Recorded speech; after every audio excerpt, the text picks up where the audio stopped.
Phanerosis, the man of the one. In this chapter he records a vision of very remarkable character, which he saw while in company with certain persons on the banks of Hiddekel or Tigris. The basis of what he saw was Odd, the man of the one, rendered in the English version a certain man. It was not a real man, but the appearance of a man. Chapter 10:18. Or like the similitude of the sons of Adam. Chapter 10:16. Hence it was a symbolical representation. It was the shadowy representation of the man of the one, eternal spirit. It was therefore truly a certain man, not an uncertain one. The son of the old age of Zechariah and Elizabeth saw the Spirit descending from heaven like a dove, John 1:32, and Daniel saw the same Spirit, like the similitude of the sons of Adam. Now the description he gives us of this spirit form is that he was clothed in linen, having also his loins girded with fine gold of Uphaz. His body was like the beryl, and his face as the appearance of lightning, and his eyes as lamps of fire, and his arms and his feet like in color to polished brass, and the voice of his words like the voice of a multitude. He saw this in Eden, by the third of its rivers, the Hiddekel, where the cherubim and the devouring fire were originally located, Genesis 2:14 and 3:24. This that he saw there was the same that Moses and the Israelites beheld on Sinai's top, and the effect of the sight on Daniel and his companions was the same as upon them. All the people in the camp trembled.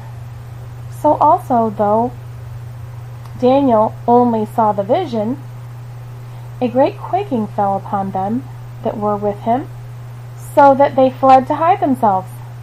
And as far as for Daniel, when left alone, he says, there remained no strength in me, for my brightness was changed within me into corruption, and I retained no strength, neither was there breath left in me.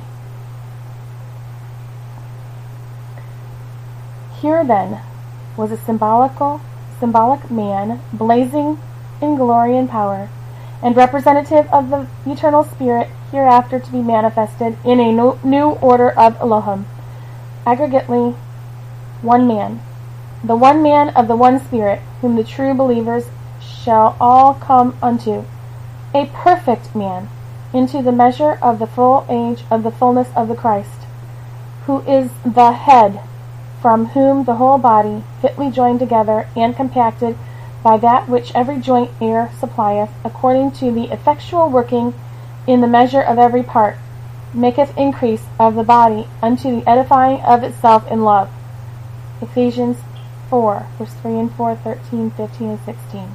Daniel saw the perfect man, the eternal manifested in the glorified flesh of a multitude, symbolically represented in the measure of his full age.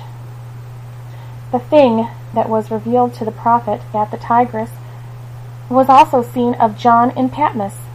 I saw, saith he, in the midst of the 7 lampstands, a thing like Hamoion, to a son of man, having been clothed to the foot, and girt around the breast with a golden girdle. Also his head and the hairs white, as it were wool, white as snow, and his eyes as a flame of fire, and his feet resembled transparent brass, as if they had been burning in a furnace, and his voice as the sound of many waters, and having in his right hand 7 stars, and proceeding forth out of his mouth a 2-edged broadsword, and his face as the sun shines in his